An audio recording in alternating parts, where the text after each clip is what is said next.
নমস্কার বন্ধুরা, আজ আমি করে দেখাবো ঝিঙে আলু দিয়ে মুগ ডালের ঘন্ট।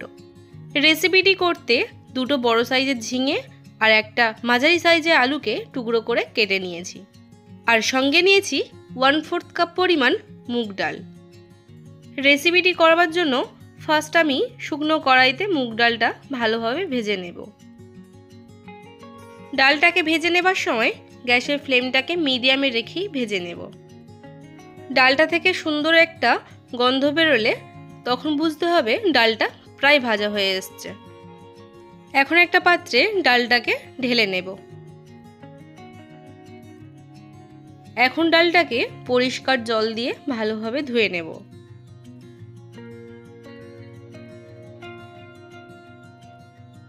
এখন কড়াইতে দিয়ে দেবো বেশ কিছুটা পরিমাণ সর্ষের তেল।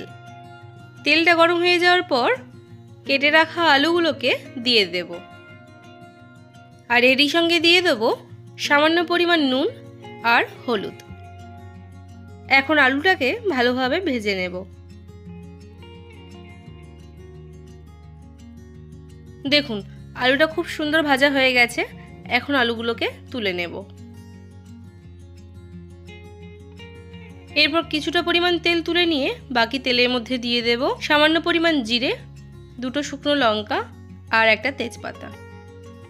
ফোড়নটা থেকে সুন্দর একটা ফ্লেভার বেরোলে এরই মধ্যে দিয়ে দেব আগে থেকে ভেজে রাখা ডাল। এখন ডালটাকে ফোড়নের সঙ্গে সামান্য মিশিয়ে নেবার পর এরই মধ্যে দিয়ে দেব কেটে রাখা ঝিঙে ও ভাজা আলুগুলো।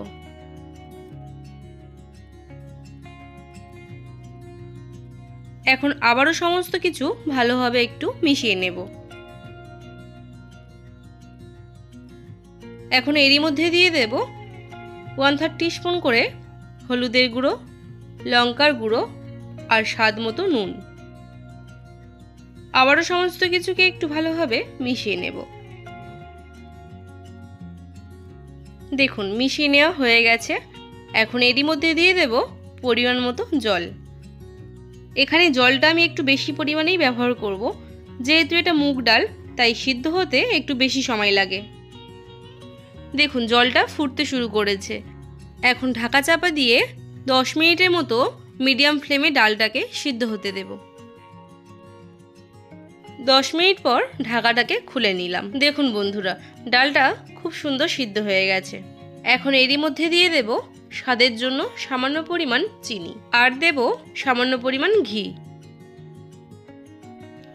ঘিটা দিলে খুব সুন্দর একটা ফ্লেভার আসে।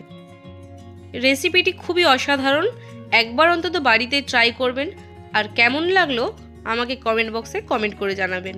আর নতুন নতুন ভিডিও পাওয়ার জন্য আমার চ্যানেলটাকে একটা সাবস্ক্রাইব করবেন। তাহলে আজ এই পর্যন্তই, দেখা হবে অন্য কোনো রেসিপি নিয়ে।